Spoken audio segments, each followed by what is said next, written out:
Okay, so the last time, previous class, we went through some of these tools and I showed you color palettes and some other parts of your workspace. Today we are going to be working on creating shapes. And also remember, in our previous class I told you about sizing. We sized our workspace.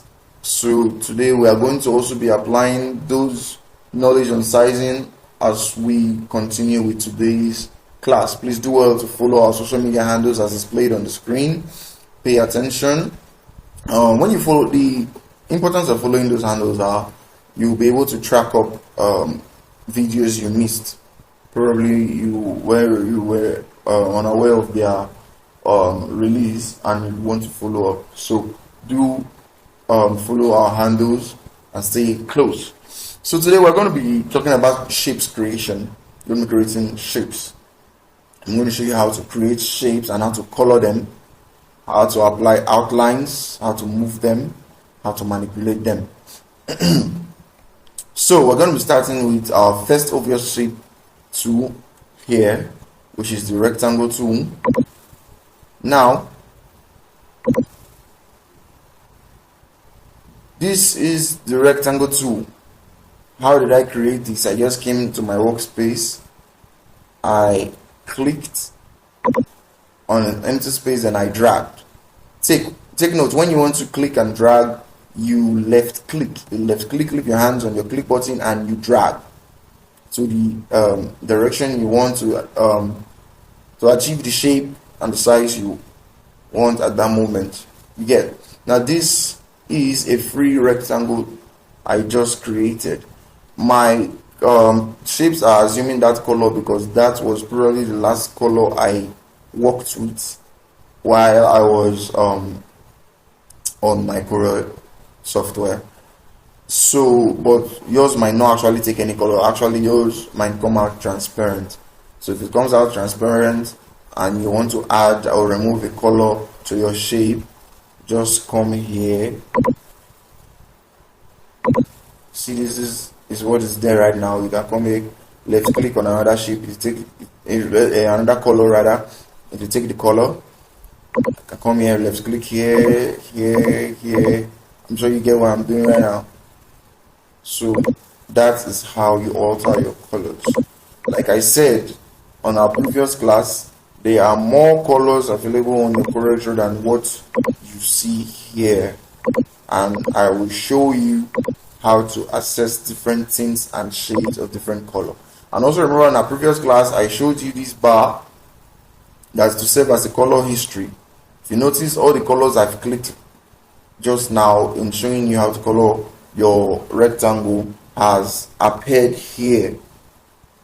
You get it has appeared here, and you could always come here if you are interested in using a color you've used already. When you start making real designs, you value your color history bar a lot when you want to use colors that are related to each other. Okay, good. Now, coming back here, take note, whenever you create a shape or you do something with another tool, it is safe for you to always go back to your select tool. Your select tool, your pick tool, should be your neutral tool, because this is what you use in changing positions and the rest. If you want to change position, you just click on the object, left click like I said, and drag to where you want it, drag it back, click again, drag it forward, just like that. So now this is a rectangle tool. But now, how do we create a perfect square when you want all sides to be equal? There are different ways we can do that. There's a shortcut and there's a different way. Remember, I showed you how to size your work area the same way you could size the shapes you create. You get. Now, while clicking on this shape, while you are clicking on this shape, you click on the shape and select it. Then you come here where I showed you how to resize objects here on our previous class. You highlight. Let's say we want all sides to be equal now, so we choose 6. We come down, highlight, we choose 6 and we click enter. Bring it to the middle. See, now it's a perfect square. Now, to reduce objects you've created, not just shapes, but any objects you're using on CorelDRAW, to reduce their sizes. Now, these are nodes where the 4 dots I just hovered on, they are nodes. Take note, in an object or a shape, there's a difference between nodes and midpoints. These are edges. You get? These are the edges. This is the midpoint, and these are nodes. Now, if you reduce or increase an object from the midpoint, you see from the edge rather midpoint. Sorry. You see you are losing your shape. You are changing the shape of the object rather than just increasing or decreasing the size. Same thing from here. You are changing the shape of the object. You get? Now let's take our undo key to when our square was still a perfect square, when our rectangle was still a perfect square. Ctrl Z, Ctrl Z, Ctrl Z, Ctrl Z, Ctrl Z. Now we're back at our perfect square. Now, how do we avoid changing the shape when we are altering the size of our object? Instead of going through the midpoint, we use the nodes. That's what the nodes are for. Now you can see the object is reducing, but the shape remains the same. We've succeeded in reducing the size, but maintained the shape. Same way if we are dealing with a rectangle. Now, I just altered to become a rectangle, and you want to reduce this shape, the size of this shape, but you want the shape to remain the same. Same node, reduce. So the rectangle remains that same shape, the same dimension, the same ratio dimension, but different size. You get? So that is for our square and rectangle. Now let's go now to our second shape, our ellipse tool. We'll create circles and sphere with this. Now still the same trick. Click and drag. Take note, spheres, circles. It's really tricky to create a perfect circle or a perfect square with this freehand dragging. Yes, we create something normal. Same way we created a perfect square. Come here, 6. Because I'm using 6 does not mean you must use 6. Definitely, whatever number you figure you want to use, it's your choice. Enter. That is a perfect circle. Remember to always go back to your pick tool, your select tool. Click, come back. We want to reduce the size of this now. Reduce too close to this square. Pick and drag. Now I want to mess with the colors. You can come to your color history and pick from colors you've used before. I don't want to going to use brand new colors. You get. So this is it.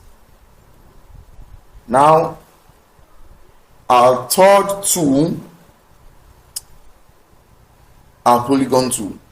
From this tool we could create triangles. From this tool, in fact, we'll create many things from this tool. Very many things. Now let's get started.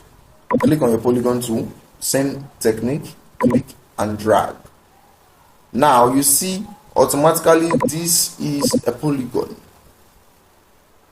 right? The polygon.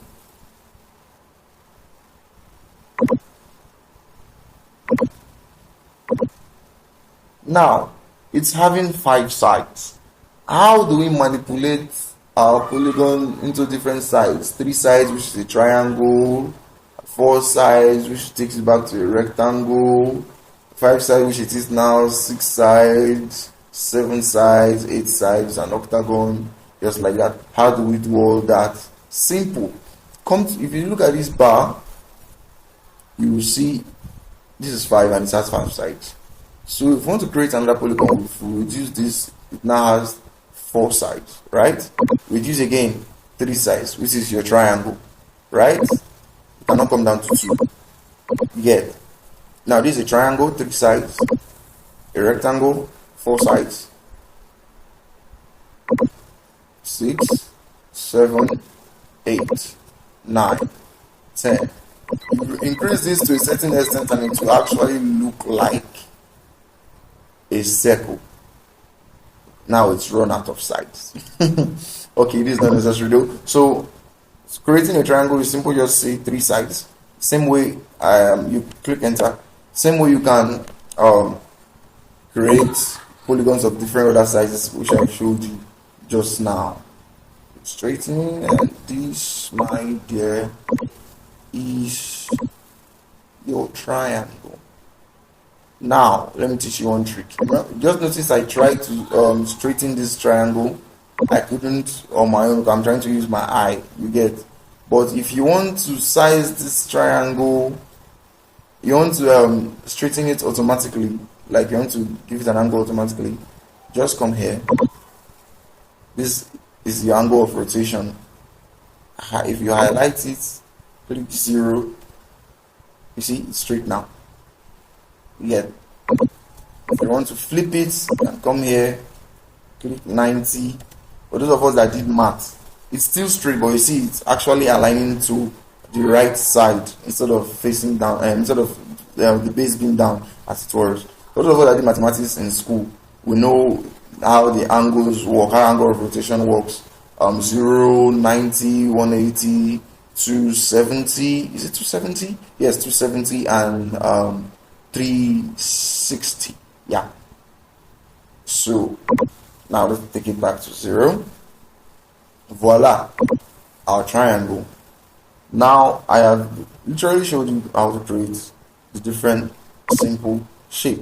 Now some of you that are creative, very creative, you want to go further and creating other shapes. Yes, you could manipulate and join shapes together to form other shapes. I'll show you that also along the line. But also, these are not all the shapes that these are not all the Folocom shapes that are on CorelDRAW. If you come down, now I told you something in the last class that these small triangles attached to your tool icons sometimes open more tools. If you click on this triangle now, you see other shapes. This is star, spiral, common shapes. If you click on common shapes, you see this icon here will help you select which of the common shapes you want to create.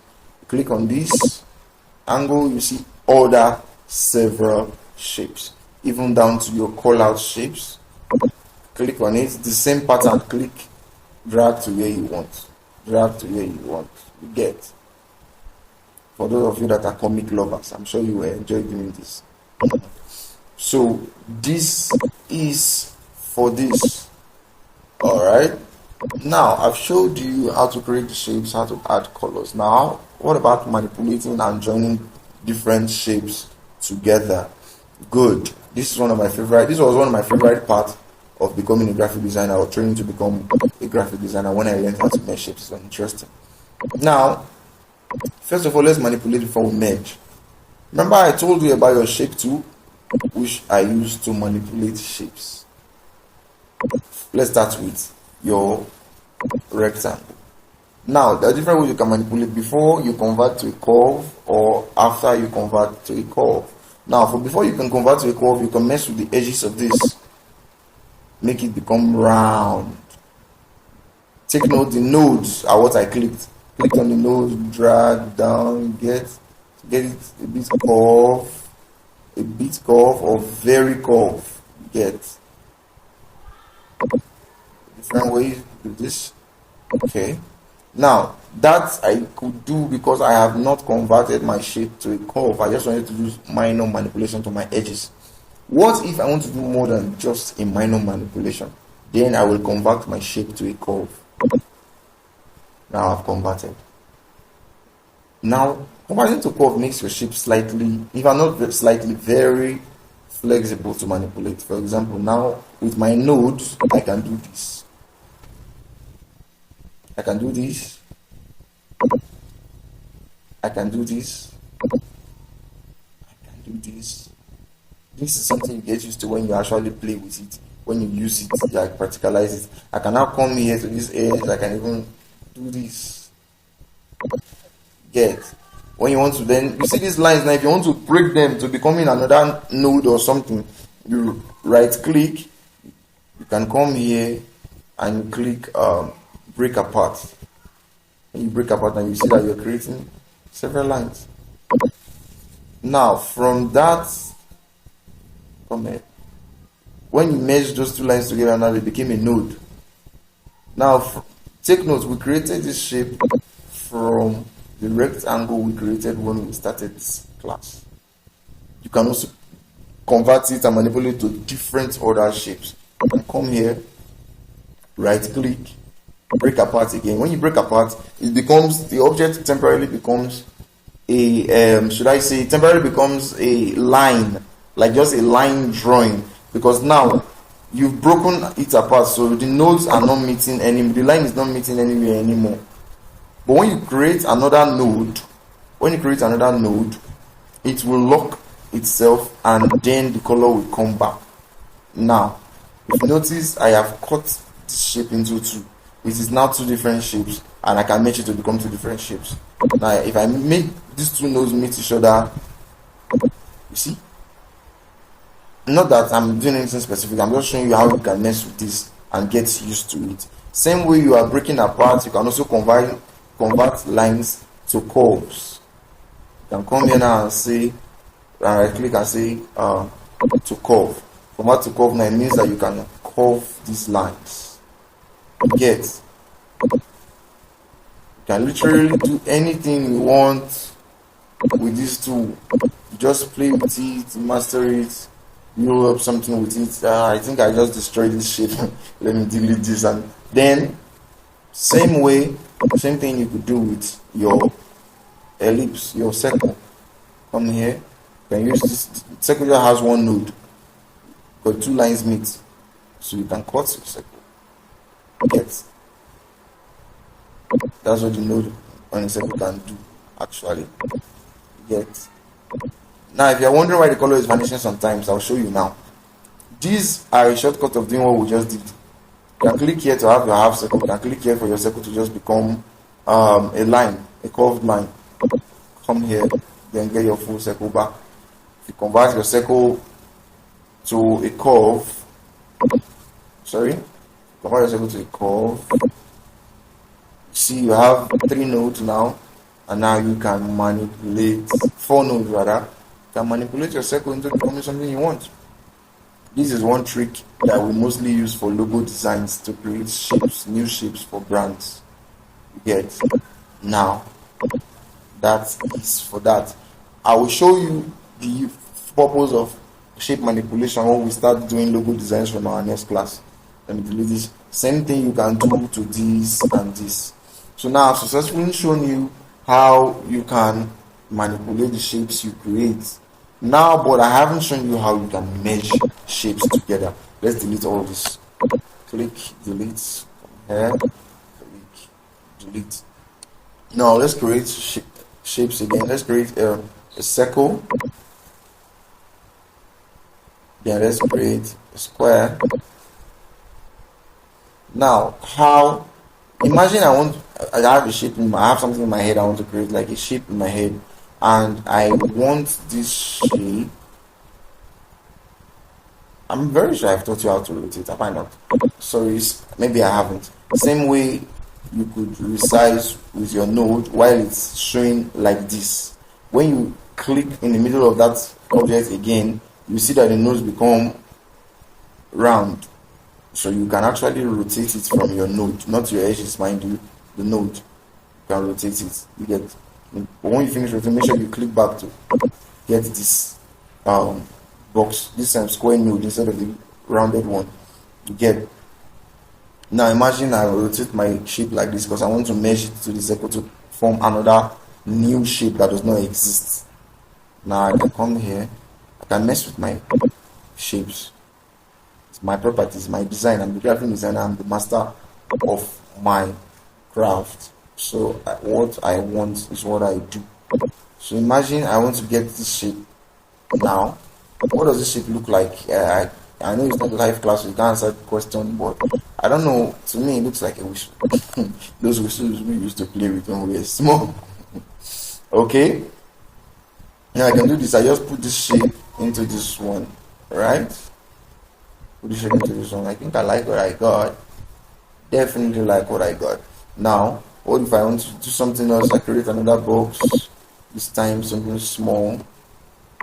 Come here. Put it here.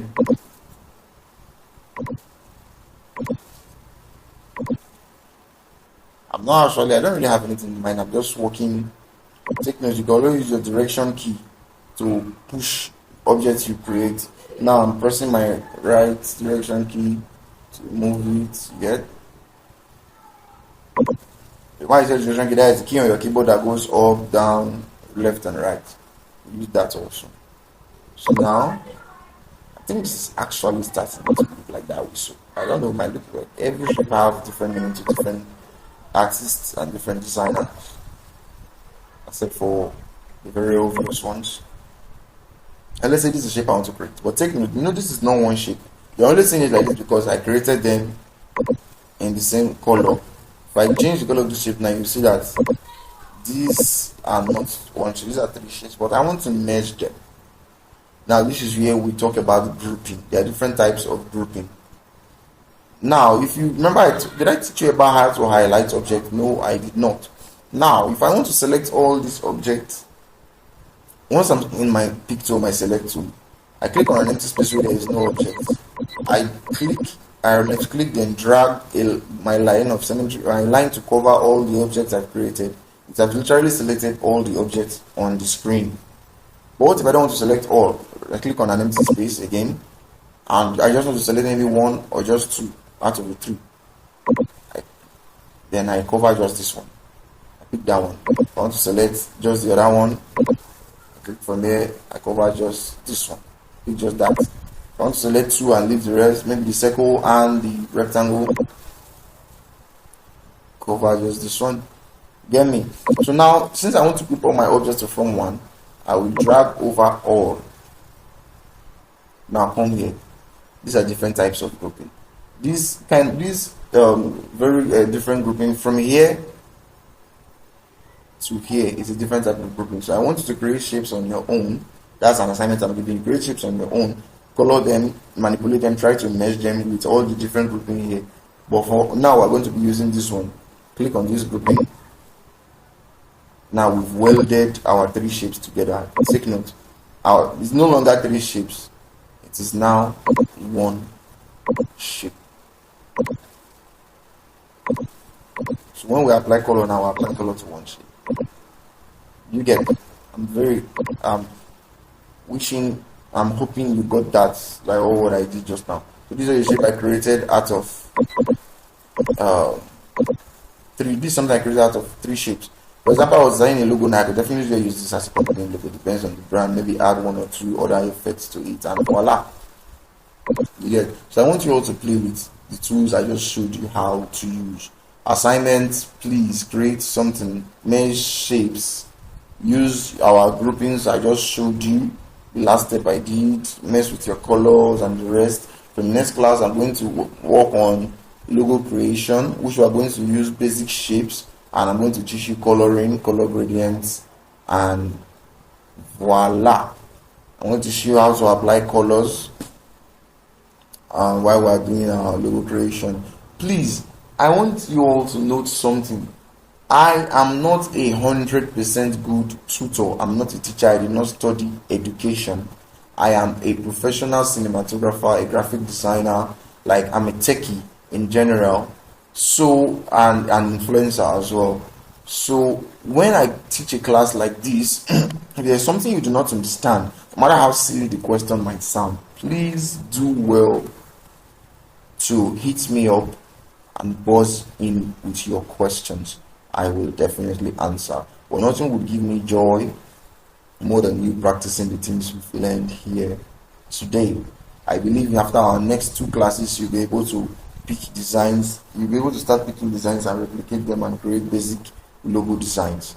So thank you very much. On our next class, we're going to be working on coloring, basic logo designs, and using the text tool. So thank you very much. Do not forget to follow our social media handles as placed on the screen.